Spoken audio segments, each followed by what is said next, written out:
Raful Alam speaking, lecturer in English, Nasarabad Salehia Fazil Degree Madrasa, Kaloso, Hajiganj, Sadpur.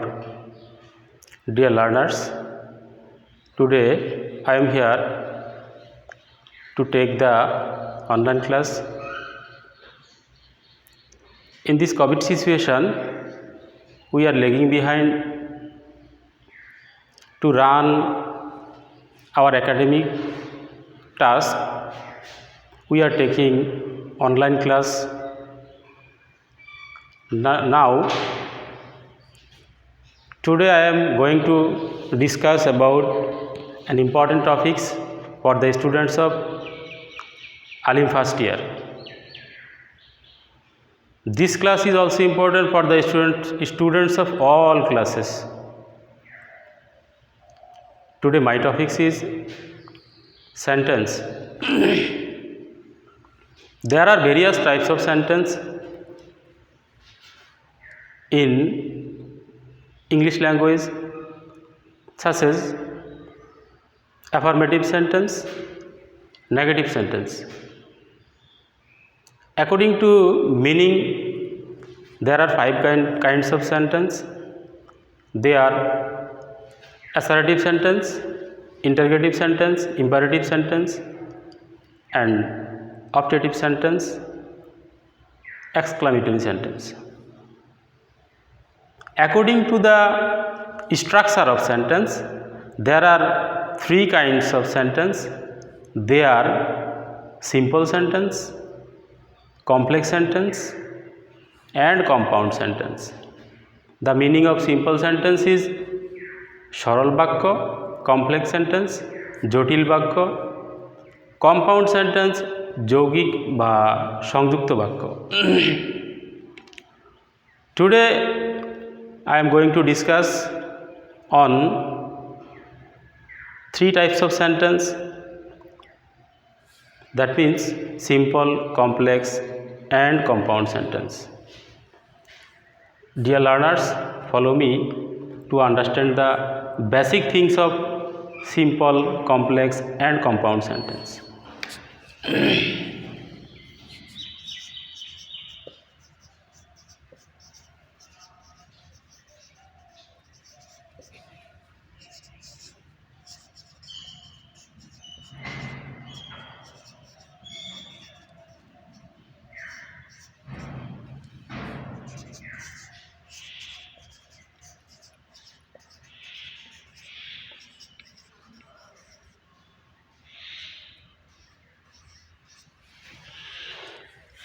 According to the structure of sentence,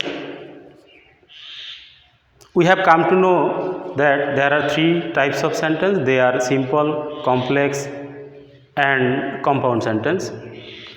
Now I am going to tell you what is simple sentence.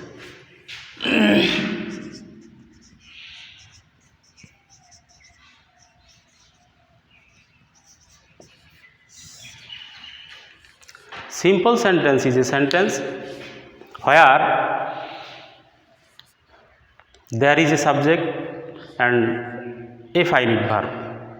There is a subject and a finite verb. So at first you have to know what is finite verb and what is subject. Then you can understand the simple sentence. So I am discussing about it.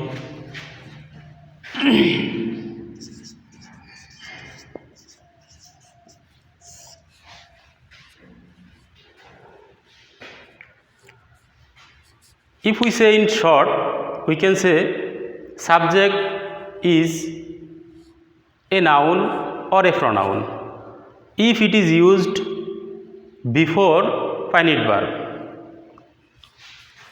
For example,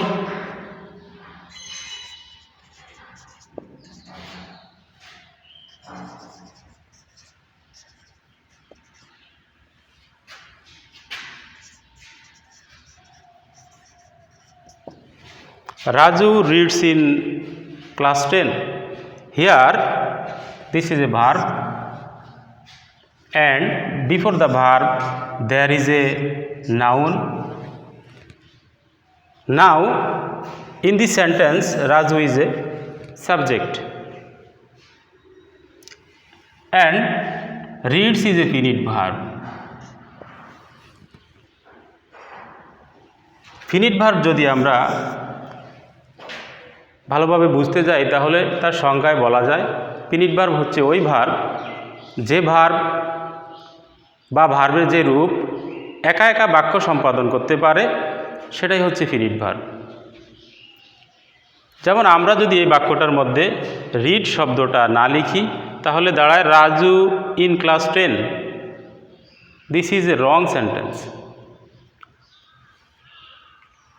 so we can say finite verb হচ্ছে ওই verb যে verb বা ভার্বের যে রূপ বাক্য সম্পাদন করতে পারে, বাক্য সম্পন্ন করতে পারে।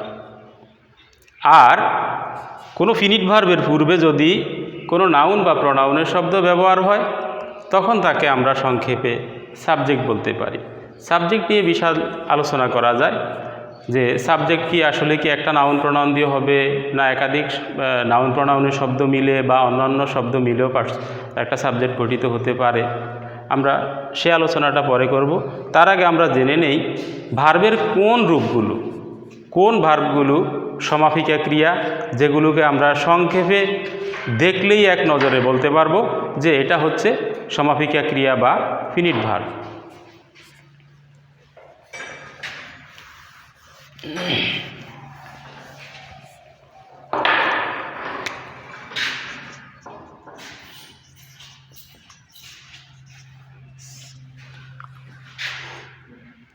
আমরা জানি ভার্বের রূপ চারটা, মূল ক্রিয়া, দ্যাট মিন্স প্রিন্সিপাল ভার্বের চারটা রূপ আছে। একটা হচ্ছে ভার্বের প্রেজেন্ট ফর্ম, আরেকটা হচ্ছে ফার্স্ট ফর্ম, আরেকটা হচ্ছে ফার্স্ট পার্টিসিপল ফর্ম এবং আরেকটা হচ্ছে প্রেজেন্ট পার্টিসিপল ফর্ম, যেগুলোকে আমরা সংক্ষেপে V1, V2, V3 এবং V4 বলে থাকি। সাসেস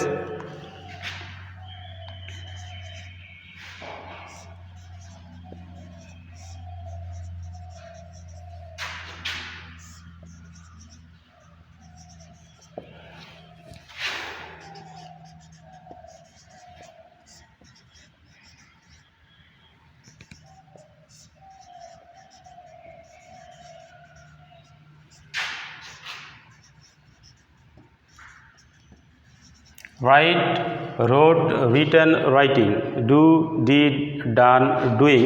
Here, in short,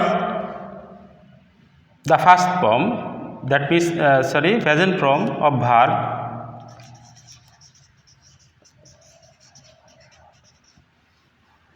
this is the first form of verb.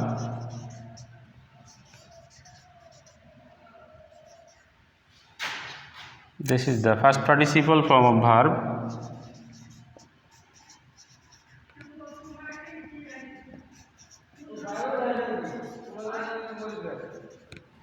This is the present participle of form of verb.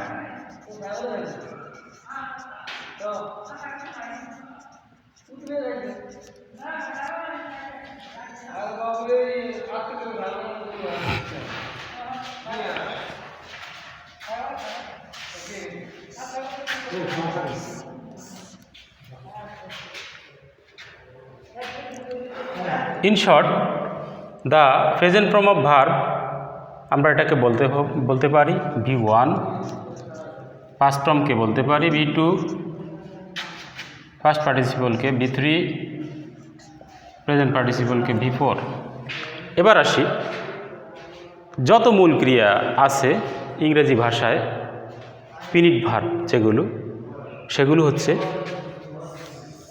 ভার্বের এই দুইটা ফর্ম, অর্থাৎ V1 এবং V2, that means present form এবং ফার্স্ট ফর্ম। আর এই দুইটা ফর্ম হচ্ছে নন ফিনিট ভার্ব, অর্থাৎ এরা বাক্য সম্পন্ন করতে পারে না। আমরা এক্সাম্পলে দেখাবো। ফিনিট ভার্বের মধ্যে কিছু অক্সিলিয়ারি ভার্ব আছে যারা সর্বদা বাক্যের মধ্যে ফিনিট হিসেবে ব্যবহৃত হয়, যেমন এরা হচ্ছে be, am, is, are, was, were, have, has, had. এরা হচ্ছে সর্বদা ফিনিট ভার্ব, দ্যাট মিনস সমাপিকা ক্রিয়া। অর্থাৎ এরা কোনো বাক্যের মধ্যে একা একা এসেই একটা বাক্য সম্পাদন করতে পারে, যেটা আমরা এক্সাম্পলে দেখাবো। তাহলে আমরা কি পেলাম? আমরা এক নজরে যদি বলি, ফিনিট ভার্ব হচ্ছে ভার্বের প্রেজেন্ট ফর্ম V1 সংক্ষেপে, ভার্বের ফার্স্ট ফর্ম। বি ভার্বের মধ্যে be, am, is, are. Have ভার্বের ওয়াজ, ওয়ার এবং হ্যাভ ভার্বের মধ্যে হ্যাভ, হ্যাজ এবং হ্যাড। এই রূপগুলো হচ্ছে ভার্বের সমাপিকা ক্রিয়া, অর্থাৎ ফাইনিট ভার্ব বা ফিনিট ভার্ব, যেটা আমরা একটা সিম্পল সেন্টেন্সের সংজ্ঞার মধ্যে জানি যে সিম্পল সেন্টেন্স হচ্ছে ওই সেন্টেন্স যেটা যার মধ্যে একটা সাবজেক্ট এবং একটা সমাপিকা ক্রিয়া থাকে। তো সমাপিকা ক্রিয়াগুলোর রূপ কেমন? সমাপিকা ক্রিয়ার সংজ্ঞা হচ্ছে ভার্বের যেই ফর্ম বাক্য সম্পাদন করতে পারে। আর রূপের দিক থেকে আমরা মূল ক্রিয়ার V1 that means present form এবং ফার্স্ট ফর্ম, এই দুইটাকে আমরা জানি, এই দুইটা হচ্ছে ফিনিট। এরা সর্বদা একা একাই বাক্য সম্পাদন করতে পারবে। তারপরে বি ভার্বের মধ্যে রয়েছে be, am, is, are, was, were, have, has এবং হ্যাড। এবার আসি নন ফাইনিট ভার্ব, যেটা নন ফাইনিট ভার্বের মধ্যে ভার্বের V3 that means past participle form এবং প্রেজেন্ট পার্টিসিপল ফর্ম, এরা বাক্য সম্পাদন করতে পারে না কখনো একা একা। That's why they are called non finite verb. Non finite ভার্বের আরেকটা রূপ আছে, সেটা হচ্ছে কোনো মূল ভার্বের প্রেজেন্ট ফর্মের আগে দ্যাট মিনস V1 এর পূর্বে যদি টু যুক্ত হয়, তখন ওই টু সহ এটাকে বলা হয় ইনফিনিটিভ। অর্থাৎ এই ইনফিনিটিভটাও একটা নন ফিনিট ভার্বের রূপ। তার মানে আমরা সংক্ষেপে পেয়ে গেলাম নন ফিনিট ভার্বের রূপ, সেটা হচ্ছে V3, V4 এবং 2 প্লাস V1। যেমন আমরা উদাহরণ দিয়ে দেখাবো।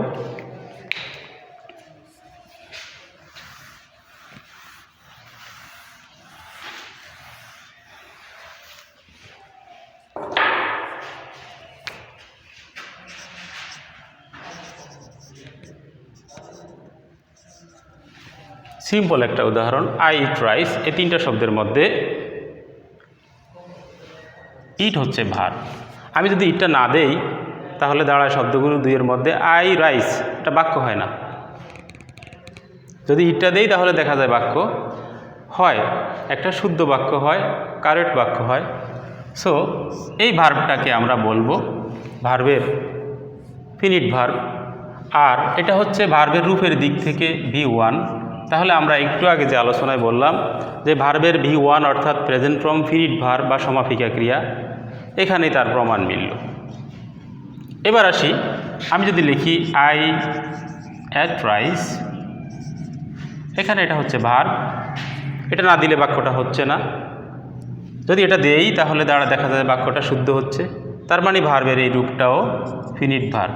এবং আমরা একটু আগের পূর্বের আলোচনায় বলেছি যে ভার্বের V2 অর্থাৎ ফার্স্ট ফর্ম, এটা হচ্ছে ফাইনিট ভার্ব বা সমাপিকা ক্রিয়া। এবার আসি আই ইটেন রাইস, দেখা গেল যে এবার বাক্যটা হচ্ছে না। ইটেন ভার্বের ফার্স্ট পার্টিসিপল ফর্ম, আমরা ওখানে দেখে আসছিলাম যে ভার্বের ফার্স্ট পার্টিসিপল ফর্ম বাক্য সম্পাদন করতে পারে না, যে কারণে এটা নন ফাইনিট ভার্ব। অর্থাৎ আমরা যদি এরকম লিখি আই হ্যাভ ইটেন রাইস, তাহলে দেখা যায় যে একটা শুদ্ধ বাক্য হয়। তার মানে এটা হচ্ছে এখানে হ্যাভটা হচ্ছে finite verb.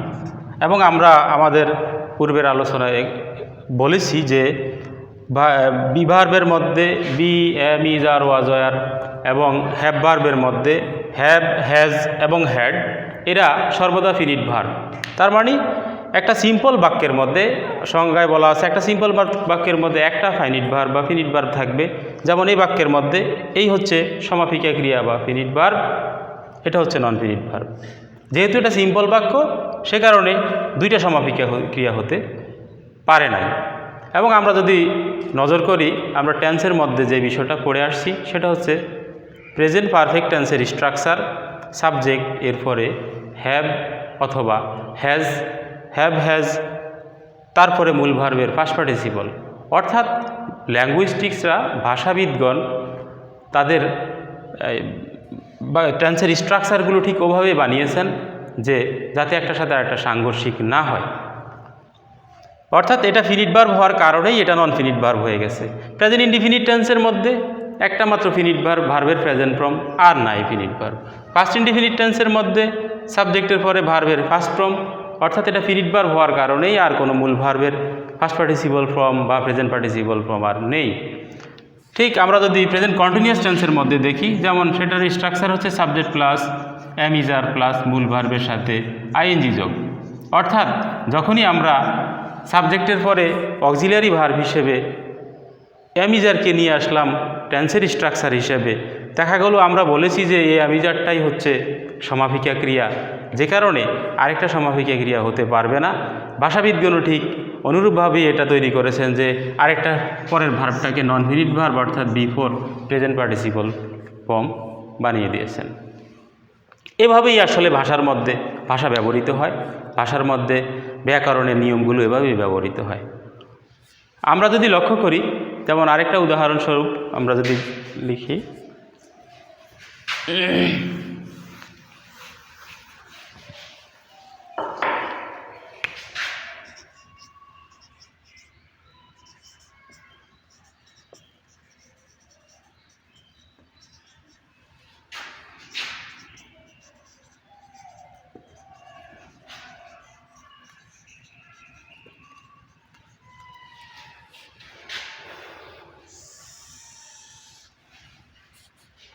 here is a sentence.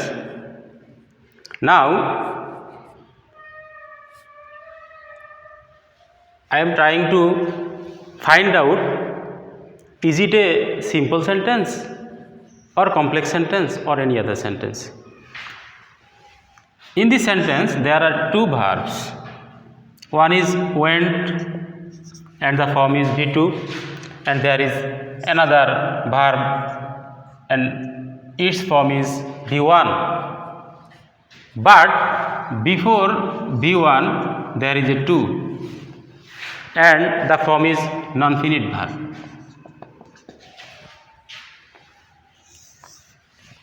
The first form of verb is finite verb.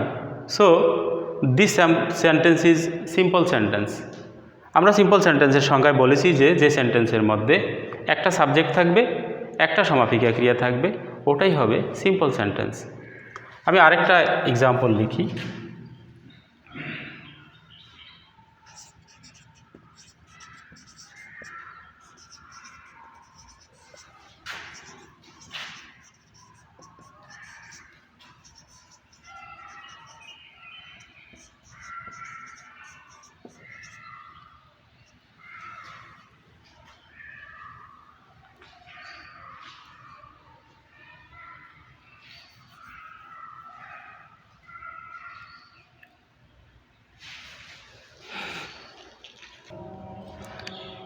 Here is a long sentence, and now we will try to find out, is it a simple sentence or complex or compound sentence. In this sentence there are three verbs. One is V4 and another is V3 and the last one is V1. So from the form of verbs, although there are three verbs, but here one is finite and another two are non-finite. So the sentence is simple sentence.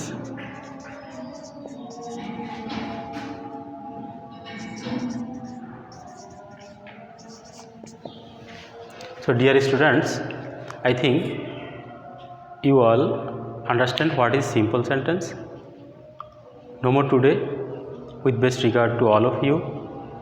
We will try to discuss the another two sentences, see complex and compound sentence in the next class. Allah Hafiz.